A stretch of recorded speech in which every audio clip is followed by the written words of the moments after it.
the I can do it. Instagram Guitar Squad story? Okay. I'm gonna mute myself for tune.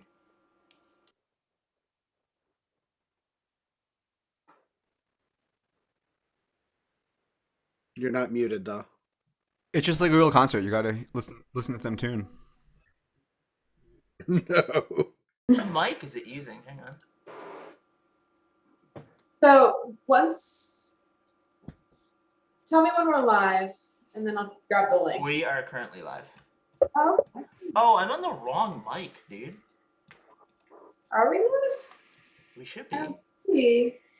We're on YouTube, right? Yeah. Let me check my YouTube thing. Yeah, we should be live. I'm not seeing it on my end, but That is I don't odd. see it on YouTube either. Oh, maybe it's because. Hang on, let me edit. oh, here we are. I see it now.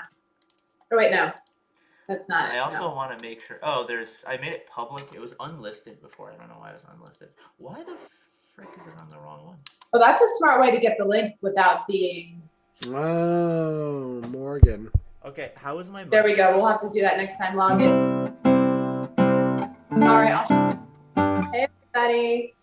Hi. How is my mic? Welcome to Guitar Squad. How is We're my just mic? waiting to get it set up here. So Wait. come on in. How is my mic right now? Can you hear this if I tap it? I can hear it. That's okay. So I'm using my good mic now. Before, this mic that I've got on a little stand here was not being used, and instead it was using the webcam mic up there. Oh no. Wait, can you hear me if it's down here? Or is it really far away now? I'm gonna say it's really far away. No, we can hear you. Oh, then why didn't you respond?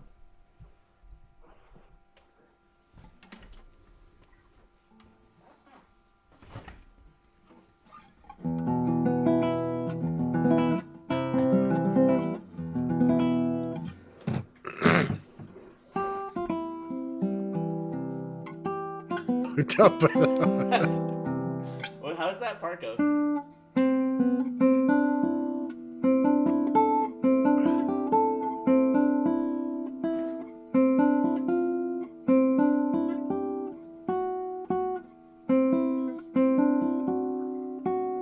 That's definitely that. How does it go? How does it go?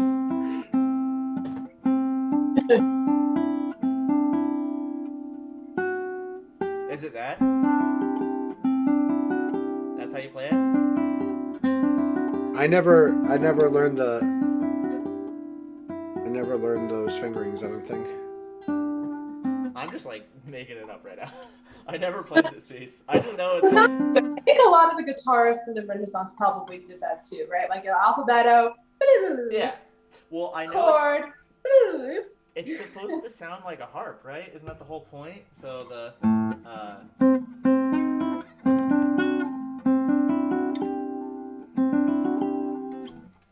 That's the most harp-like I can make it. Campanella technique there. Yeah, exactly. Nothing screams cows at a farm than a harp. That's not Guardame las Vacas, bro. What does that translate to again? Doesn't it? Is it gather the cows? I thought it was guard the cows, Guard Guard, yeah. the shepherd, huh? which I think is the funniest name for a piece. So anybody who's tuning in right now, there's a really famous piece called Guardarme las Vacas that we all had to study at school at some point, but one of the more famous Renaissance pieces that people learn. Guard the cows. And Morgan, I like the Comic Sans above us. That's my handwriting, so. Oh, did you Comic- write a Comic Honestly- Sans? yeah, seriously, if we use Comic Sans, No, it's not. It's not Comic Sans. I swear. That's just how. okay.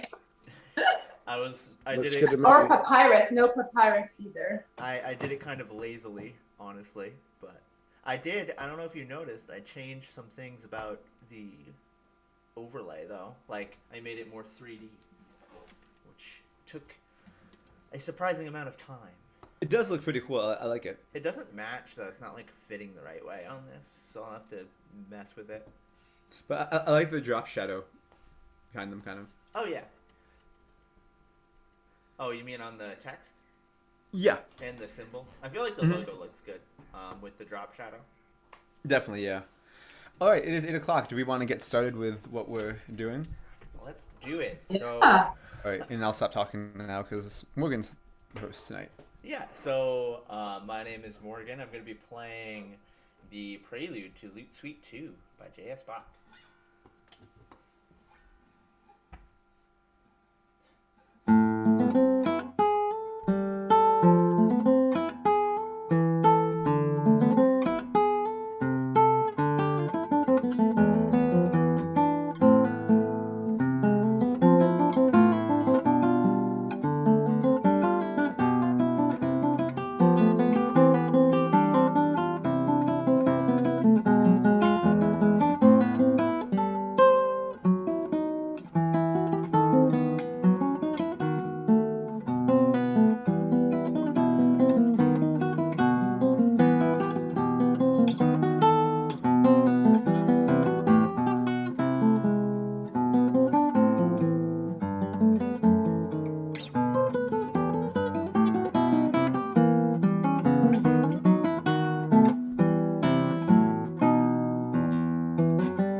Thank you.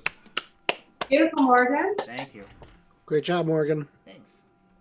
All right, so tonight what we're going to be talking about is our best concerts, our worst concerts, and some of the interesting stories we might have about different concerts we've played. So first to go around, introduce everybody. We have names now. Everybody has a name tag, which is not written in Comic Sans, I promise you. We have me, which is Morgan. We have Ben. You want to wave, Ben? We have Jackie Jones. If you want to wave. Do you prefer Jackie or Jacqueline? I don't think I've ever asked you. Oh, I eat 50-50. Okay. Either one. Yeah. I noticed I feel like your like performing name You advertise. Yeah, that's exactly why I started going by Jacqueline Jones, because I just felt like that was a little more formal. And Jackie Jones sounds great too, but I just, when I was up and coming, I'm like, I want to be taken seriously, so people will call me Jacqueline. Yeah, no, I get it. It makes sense. And we have John Cesar, and it's Cesar, right? Yes. Okay. All right. So why don't we just dive right in, and why don't we go through our best concerts first? So this could be either a concert you felt like you played personally really, really well, or just a concert where you felt really good about it after. Like sometimes, for me personally, maybe the concerts I didn't feel the best about aren't necessarily the concerts I played the best or the worst, right? It's kind of a personal thing. So why don't we start with John? John, what is your best concert you've ever played? All right, so I think I definitely totally agree with your point that you were saying, where sometimes your best concert isn't the one you feel you played the best with. I think that's definitely where I'm coming from as well with this experience. And with that would be, I think my best concert in terms of how I felt was probably my senior recital, which I feel very from undergrad that is.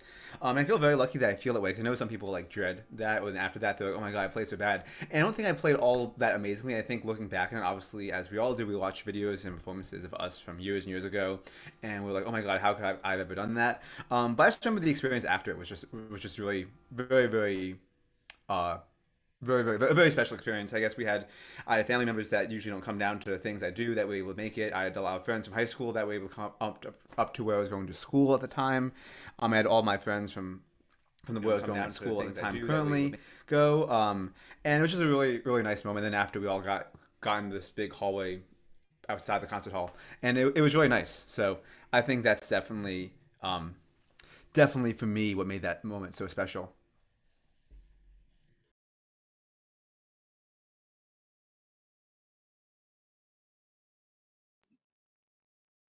Does it have to be a full concert or just a single performance? I would have to say that I think one of my career highlights was when you and I played for Leo Brower.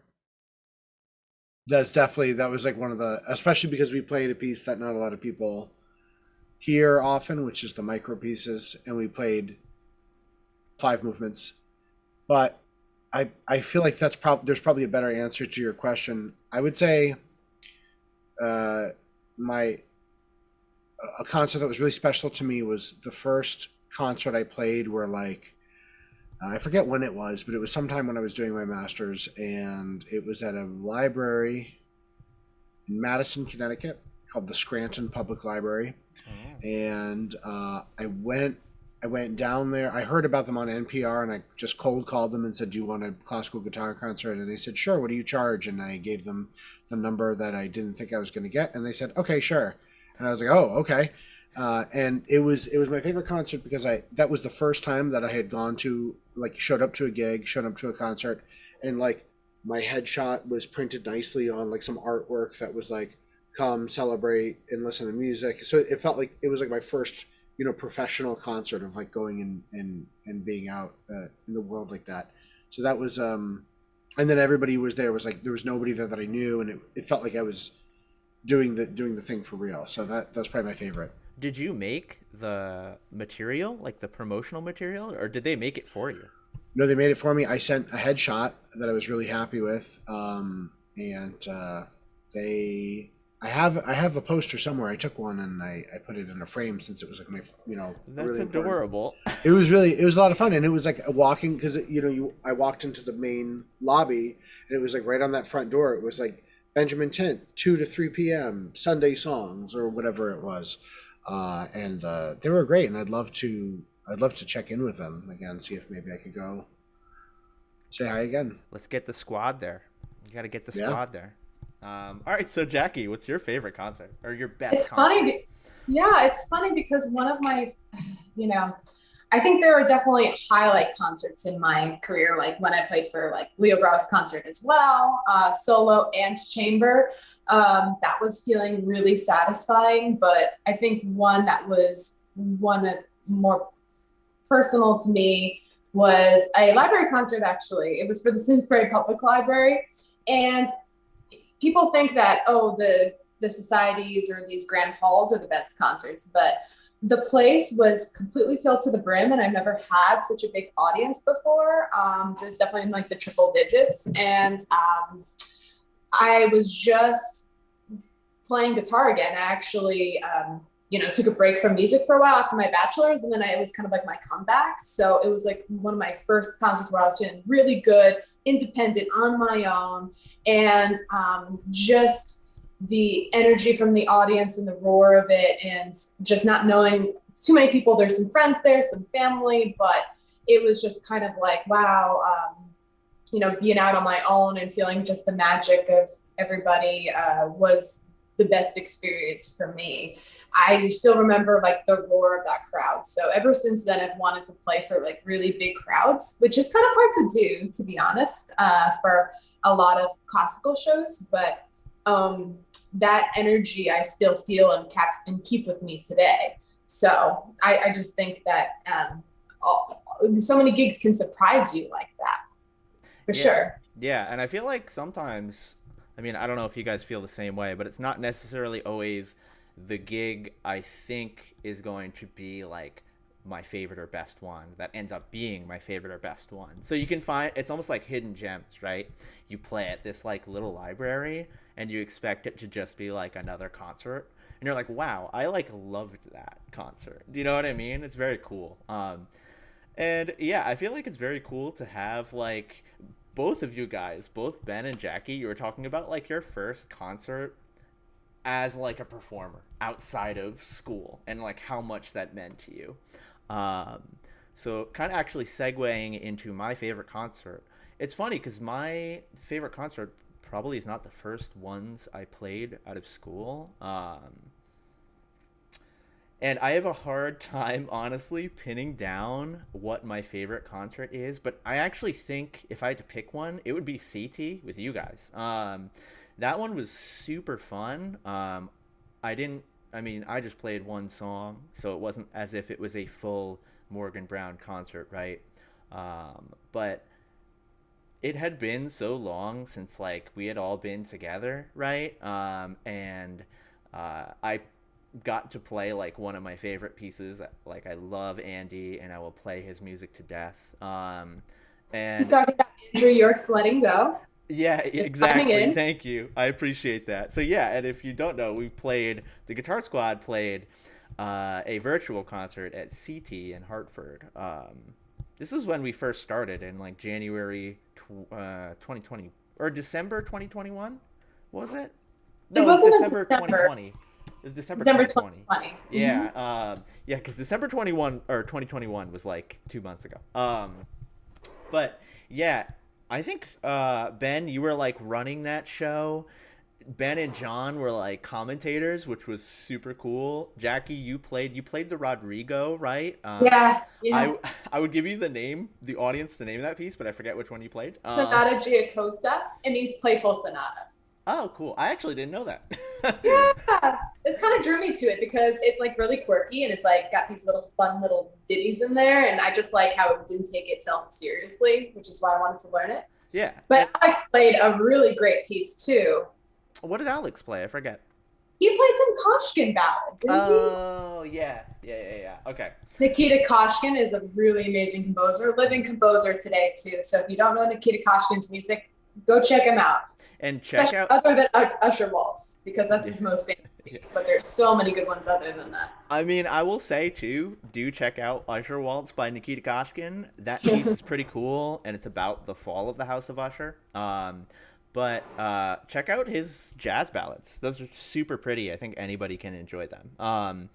But yeah, I think part of that too, to like finish off my best concert, was just like the hang after. I think that's one thing that gets like not talked about enough, but seeing you guys, like, they gave us free like beer after at CT, and we all just got to hang out and eat pizza and drink some beer and chat. It was very fun. I love that. So didn't we listen to like Biggie Smalls too. Yes, And we like did. old school, like we had like a throwback playlist. It was just only us in the concert. So yeah, a lot of the concerts are not about the grandeur, but just like the fun experience with other people. Yeah. And some of the things after are some of the best times for sure. Yeah, we're just hanging out, like long time, like getting the college crew together, pizza, beer, good music, and we just hung out there for like a few hours after. Yeah. So we'll have to go play there again for sure. Yeah. All right. So why don't we move on to our worst performances? And we'll start again with John. I'm sorry, John, I didn't get to talk about your best performance that much. I talked mainly about Jackie's and Ben's. If I'm being completely honest, I was checking the stream just to make sure it's working. So I apologize. I will give more attention to your worst concert. I promise. In the time that you were checking the stream, we lost 3 YouTube viewers. See, it's all my fault, guys. Yeah, you let it go dull, so you gotta I gotta know. keep things going. Anyway, to segue into what you were saying about my best concert, though. My worst concert, is, I don't know if we're speaking of concerts, because I feel like most concerts aren't bad unless if maybe you're being too harsh on yourself in terms of like your own playing ability. But as you said, sometimes it's not about the moment of the concert, just more so about the experience after the fact. So I think my worst concert, though, a worst concert type thing, I guess is what I'm going to call it, is a little while ago I got asked to do this gig, and it was a gig, I guess, but they wanted it to be like a concert, but not really, because they didn't want any classical stuff, or they didn't want any classical guitar stuff. And I asked them, like, what do you want? I sent them a list of things I knew how to play, and like, oh, we want with a violinist. So I was like, okay. So I got a violinist, and they wanted like a mixture of like particular like Christian rock songs, as well as like Mozart and like movements from like the Vivaldi, the Four Seasons. Was this Uh, a wedding? it wasn't a wedding. It was like a wedding reception kind of. But it was in this place, and what made it and the thing is that alone isn't so bad. I mean, like, yeah, we have to all have to learn things that maybe we don't want to learn. But as you guys know, when we're doing these things, sometimes the music isn't that demanding to play, because a lot of times just maybe finding a chord chart, maybe finger picking some chords, and the violinist takes the melody. It's actually a lot easier than it might seem, which is why I was like, yeah, sure, for what you guys are offering, dinner was provided, for all this stuff. I was like, yeah, that seems totally fair. Time wise, it's not going to be more than this. No big deal. And I asked them, I'm like, hey, so what do you want me to bring setup wise? Because usually for gigs like that, I told them you want to bring like a speaker of some kind or have some kind of amplification, just because it can get a little bit noisy if people are like eating or talking and stuff. And they're like, oh no, it's okay. Everyone's gonna be eating really quietly, because we're telling them we're telling them that you guys are playing, so they're gonna want to listen to you. And I was like, okay, well, we should have it just in case. And they're like, oh well, the place is really small. I don't know if you guys want it. And I even told the violinist that, and the violinist was like, oh yeah, I can bring a small speaker with me, and I'll bring a little clip on mic for my violin. And then we got there, and we brought our stuff in, and the guy who was doing it was just like, oh no, we don't want any speakers. I think it's going to look tacky. We want something that looks more like intimate, right? With like acoustic instruments. And I'm like, okay, fine. He's like, trust me, it's going to be loud enough. And we started like running through a few of the pieces.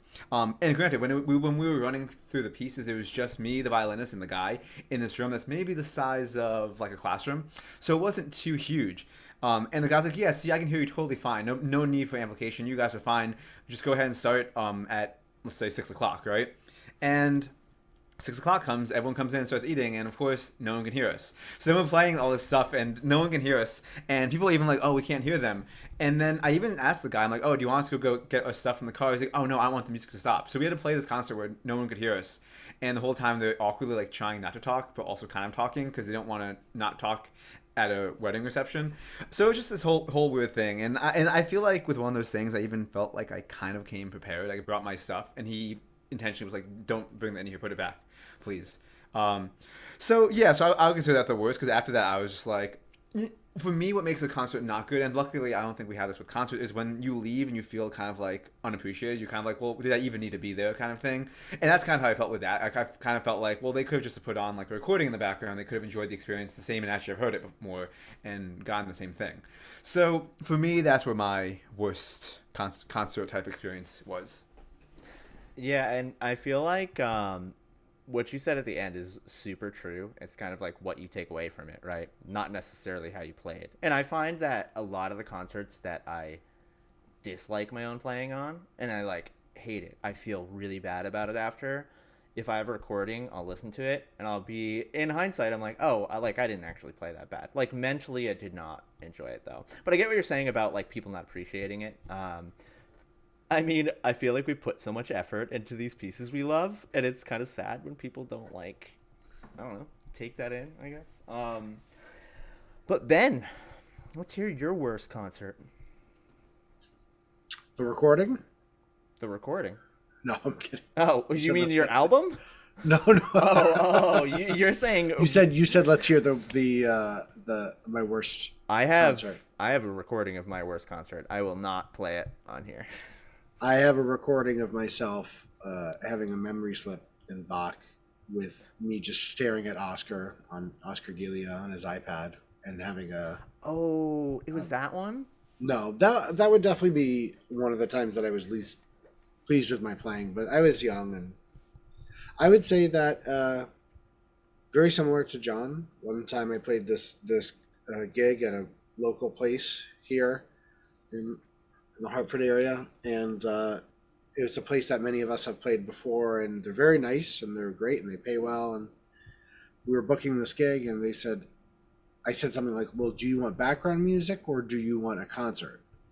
And they said, oh, we'll definitely do a concert. Definitely do a concert. And I said, okay, because background music, it doesn't matter if people talk. Concert, people need to sit down and pay attention. And they said, oh, we're going to have seats ready. I said, okay. And so I showed up, and it was great. They gave me lots of food and stuff, and I sat down to play, and the chairs were set up in this giant room where all these other arts and crafts and activities were happening for families in the community. So I was not able to be heard, and it was essentially like, I don't know, maybe the room was a couple 100 feet long. It was the classical guitar would have sounded great. If nobody was in there, I would have felt like John Williams in that video of Leanda in the church. Oh yeah. But imagine there every 30 feet, a different table with like arts and crafts for kids and families. So I came set up for a concert, and they wanted background music. So I played my concert, and only 3 people sat down and listened, and they could barely hear me. And they were in like the second row. So I think I played my concert without an intermission. And then that was like 45 minutes or something like that. And then I said, do you want me to go do another? They said, oh, we're sorry about that. Could you keep playing? And I said, why don't you put me in a different place in this venue? And I went and played quiet background music that was a lot better. But so I would agree with John. It's not that I mean, I couldn't hear my playing. I don't really know how well I did. But it was like, oh, did I even need to really be here? Did I serve a purpose? Whereas playing background music, as dull as it can feel sometimes, you feel like you're at least accomplishing a task. Well, I feel like you, I mean, served a purpose, right? Because you said like 3 people sat down and watched you or something, and I know it like sucks. I've played a concert where nobody showed up because it was me and Joe split a concert at Hamilton Heights, and we talked beforehand, and we're like, I don't know if we're supposed to advertise this or if it's just for the residents of Hamilton Heights. So we were like, it's probably just for the residents, but no, it was for outside people. So one lady came, one like really nice old lady, she came and she sat and watched for a little bit and then she left. But it's like, you do something, right? Like you gave those 3 people enjoyment with your playing. So you know what I mean? We should do a whole episode sometime on the things that have happened at Hamilton Heights. Oh yeah, absolutely. Which by the way is Hamilton Heights is a retirement community in the greater Hartford area, and it's a very nice, wealthy place. It's the grounds look very similar to like a Harry Potter piece of construction, and the clientele there can say some very colorful things from time to time. Oh, I haven't heard those. Oh yes, it happens at my concert. Oh, really? Yeah. There was like, well, we'll have to save that for the next stream. There were F-bombs involved. Wow. Between 2 residents while I was like fighting for my life playing some of these notes. Was that the one that you and I played together? Because there was the same one, or were they just? For music recital, but we played many. Oh, There may have been another one. There may have been multiple ones where F bombs were dropped. That's crazy. Yeah. The most I had anybody say there was I played. It was like before I even went to Hart. I was in the orchestra, the guitar orchestra. We played there, and I got to do Villalobos Prelude 3, which, if you haven't heard that piece, look it up. That's a great piece. It's Bach inspired. And that I played that, and just I heard some lady saying she couldn't hear me at all.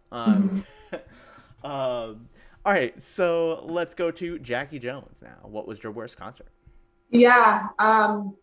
I would say it was hard to narrow down. The one that I picked was where I was playing like perpetual motion pieces for the first time. That's where like you're literally nonstop. I was playing the third movement of the Augustine Barrios La Catedral. I think a lot of us have played that here, but it was really before I like could handle it. It was like one of my first gigs out after my bachelor's, and I was trying so hard, I'm like, man, I'm gonna nail this, but literally like it was just pushing to the point where like it's almost the train was coming off the track, and I was just so nervous for that show. So personally, I just hated that feeling of like, I have to continue this, but it feels horrible for my hands. And like, I know it's pushing. I think that we've all kind of had experiences like that as musicians, and that's the part of the performance practice. So for me, I just hated that feeling of being so out of control. And then after that, I kind of focused myself and the rest of it was fine. But I was just like, I'm never going to feel that again in a concert. And that's where I kind of learned about slow practice for the first time. That, just because something's lightning fast doesn't mean you have to take it lightning fast. You actually have to slow it down super, like almost half speed sometimes in order to control everything. So, I mean, I'll leave it at that. But I would say, I just want to respond to Ben. My very, very first solo concert was like in preparation for my junior recital. And it was at, it was in Meriden, but I was like so nervous. I'm like, oh my God, this is the big thing. Like, I don't know who's out there. I was picturing like a huge crowd and everyone just staring me down. And like, I walk out and it's literally like my mom, my sister, and my now husband. And they were just like, hi. And I'm like, oh, hi guys. And it was actually kind of fun, but a part of me was kind of embarrassed because I was like, this is the first time my family's seeing me. And then like, no one shows up. So we all have had gigs where nobody shows up. Yeah, definitely. So mine kind of segues off of yours, Jackie, with the feelings of like not being in control. Where my worst concert, or like my most like, yeah, I guess just my worst concert, was during when I was at Hart, and I auditioned into I'm sorry, I'm getting distracted. There's a chat we have, and I'm like reading your messages in the chat and trying to keep my story straight. Okay, I'm getting back to my story here. So we auditioned into this concert at Hart. I don't know if you guys ever played at the Windsor Art Center, but like Dick Provo ran a concert series at this little, literally like an art museum. And I auditioned into that, I think my first year in grad school at Hart. And when I played, I just had like the worst memory slips. And I remember the exact same feeling you had, Jackie, where in the middle of my performance, while I was playing the Grand Overture and all of the PFA, or maybe it was just the Prelude and Fugue, but I could not think about anything else other than I just want to be off this stage. Like I just want this to be over. Like, this is so bad. I hate this. And I still have video from that. And honestly, like, if we're being real about it, I totally cried after that. I talked to Chris Ladd. Chris Ladd is super. So Chris Ladd was all of our teachers. He wasn't my teacher, actually. But he was like my teacher. Do you know what I mean? I've taken lessons from him. Spiritual guide. Yeah, exactly. And he's a very, like, when it comes to, like, emotional situations like that, he's really good about talking you through it. So I cried. I talked to him about it. Compared to who you were working with. Yes. I've cried many. He was actually pretty good then. But I will say I talked to Chris, and this is when I was taking TPR. I think it was TPR.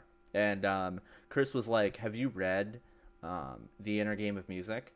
And he's like, "Have you started that reading yet?" Because it was due at the end of the semester. And I was like, "No." And he's like, "You should read The Inner Game of Music." And it actually really helped me because, I mean, in a concert, the worst thing you can do is just like think about think about mistakes you've made and potential mistakes you could make. And if I had to summarize all of The Inner Game of Music, it's about like acknowledging you have those fears and those anxieties, but like letting go of them and just being in the moment. Yeah, that was simultaneously my worst concert and also the most productive one I ever had, because I rarely had the same issues with memory slips after that, after I really like dug deep into that. So kind of the same way with you, Jackie, where you kind of discovered slow practice. I discovered the mindset I should have. And really quick, I don't want to get super sidetracked. I know we have time limits, but I realized in my undergrad, I never thought about anything when I played. I just like zoned out. I wasn't listening to myself. I was just zoning out. So I never had any memory slips. And then in grad school, when I was forced to actually listen to my own playing and like think about what I was doing, I would get in my own way. I'd be like, do I know what note is actually next in this song? And before, I had just relied on muscle memory. So My favorite thing when that happened was that you'd be playing something and you're like, okay, here we go. Oh, I've never listened to the bass here before. Yeah. Maybe I should put my attention on the bass. And then the whole piece just stops. Yo, that's exactly what it was. I clearly remember being like, I was playing the prelude to the PFA, and I was like, I was looking at my hand. I should not have looked at my hand. And I was like, do I shift to 7th fret or 8th fret when I do this? And I had no idea. And then I just had a memory slip. I didn't know what to do after that. So that was my worst gig story. So we have one more set of stories to go through. And it's just kind of funny. Any kind of interesting stories you guys might have about concerts you've played. So let's go back to John. What is a funny story you've had about concerts? You know, I've been thinking about this the whole time, and honestly, I can't think of one that's like kind of like a funny one, but I do have one that I think was just like a weird concept. It's not a total classical concert, but I do want to share it anyway, very quickly. There was one time where I got an offer for a gig, and what it was is they wanted to have like a live guitarist to like play along with the DJ at like wedding reception, and I tried to like figure out what that meant. They're like, oh, we just want you like, you know, you could be on the side, you could be like jamming with like the tracks and stuff, and I'm like, I guess I could do that. That's fine. Sure. Whatever. Why not? And then I made them do like a deposit and all that stuff. And then it was like the day before the gig. And they gave me a list of songs to work on. It was the day before the gig. And it was like, hey, we talked to the DJ and he told us that he thinks it's a terrible idea. So we're not going to do it. And I'm like, I think so too. So I'm glad. And and they were actually really nice. They gave me a little bit of money. Like, they're like, hey, I know you worked through the trouble of like booking it and stuff. So here's like a little, here's like a half of the other half we owed you or something, for your time like trying to put this in your schedule. So they were really nice about it. They were very understanding of like the situation I was in as a result of what they did. But I also was just like, I told you this was like a dumb. I didn't say dumb, but I'm like, I told you. I implied. Like, I told you this was really not the best idea when you asked about this, and you wanted to do it. But this is why I said I totally agree with the DJ on why this is not the best idea. So it's fine. Don't worry about it. So that's my funny story. That is like the weirdest thing I feel like I've ever heard requested. What are you even supposed to do with the DJ? I don't know. Like they gave us some songs. Like, oh yeah, you could like air guitar some of the licks. You could like jam on something. It just didn't make any sense. And they like, I don't know. I don't know what they were thinking. And like I've never heard that being. And as you guys see, like you guys don't know what it is either. I've never heard that being done before. And they acted like it was so normal. I'm like, where did you get this idea from? They're like, oh, I think our friend did. It was so cool. And I was just like, who's doing these things? But yeah, very weird, very funny. All right, so let's go on to Ben. What's your worst concert? Or no, we already did that. I'm sorry. It's the funniest concert. Again. Yeah, tell us the bad concert story again. Don't make me relive. What's that? I said, don't make us relive that again. I have a couple bad concerts when I was an electric player too. The whole bunch of funny things that have happened. I guess one time I was teaching at Music and Arts, and this is right when I had made the transition from general guitar to classical guitar, and I was in the middle of my undergrad, so I could play a little bit. And I went out on a break, to go talk to, my friends that worked in the store.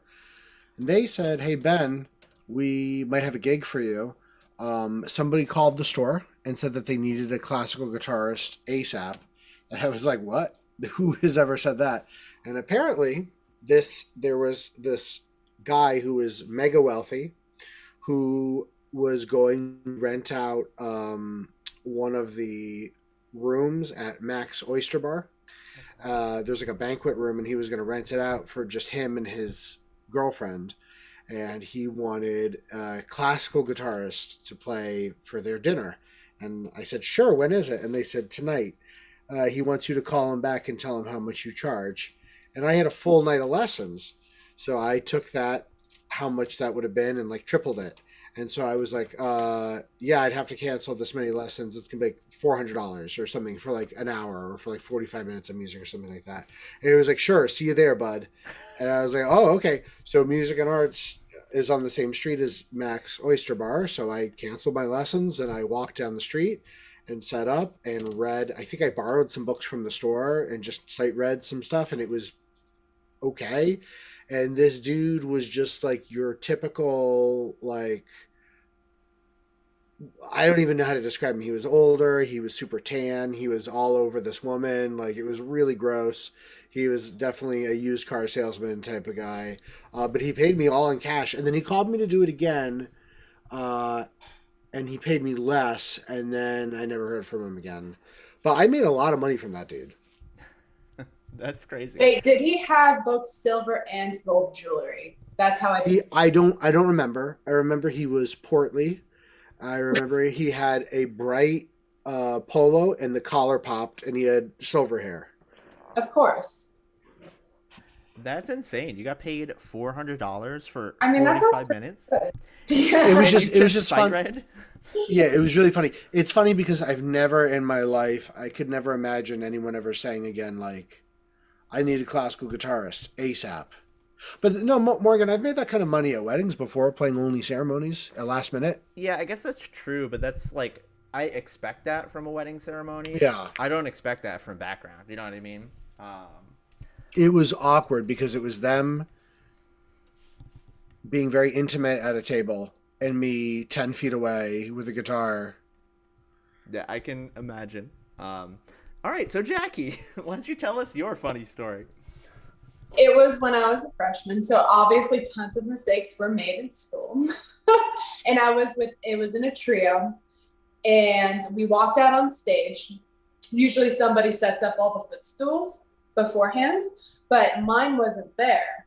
So I was so nervous to go back and get it that I said, "Okay, well, we're all out here. The show must go on." So I literally like pretended like I had a footstool. There was like an invisible footstool. So I was doing this like crazy Tai Chi move, holding up my left leg on my arm, like on my guitar for like 5 minutes. Literally my whole thigh was like on fire by the end of it. And I remember like Chris Ladd laughing at me. He was looking at it like, "Wait, does she not have a footstool? She just holding up her foot to play that?" And then he's like, "Why didn't you just go backstage, woman?" I'm like, "I don't know. I didn't know I could do that." So, and then after that, I was like, "Oh," and he's like, "Yeah, next time just say 1 second, go back there and get your equipment." But then I was just, again, trying just this new method. But I was, again, that's my funny story. Is I forgot my footstool. I went out and played anyway, like an idiot. I don't know if you guys know the hidden classical guitar technique of putting one foot on the other foot to make a footstool. I don't know if you guys have used that before. Sometimes, It's like yeah. the Carcassi method. Is that in a book actually? Which one do you need the table for? That's Soar. Fernando Soar is like a famous old classical guitar player, and he said you should use the table. I don't know if he said you should use the table. Don't quote me on that. But we have one funny story left. Mine is pretty recent, like embarrassingly recent. So I got this wedding gig to play, and I normally don't play wedding gigs, but the music was super easy. It was Air, and it was Shenandoah. It was incredibly easy, and what I was doing, I was playing with a violinist, so I didn't really have to play that much. But the funny part is that I had to teach. This was on a Saturday, and I teach from like 10 to 2 on Saturdays. So I was teaching, And as I was teaching, and I had to go immediately from teaching to this wedding gig. There was no time in between. So as I was teaching, one of my students goes, "You know, you have a hole in your pants, right?" And I was like, "No." And then it was like on my butt. There was a hole where you could see like my boxers, and I literally had no time to change my pants. I got to the gig as early as I could. I untucked my shirt and tried to pulled up my pants so the hole could not be seen, right? And then I just sat as much as I could. I refused to get up and walk around. I didn't want that to happen. So that is my funniest, most embarrassing story. And also the one time I played the Prelude to the PFA and I ended it, there's a suspension and you end it on a D major chord. And I played a D minor chord. That was my other funny story. And I actually appoggiatured it into an F sharp. So it sounded very bluesy as a bluesy. I was gonna say it was like an octave third. It was like yeah. All right.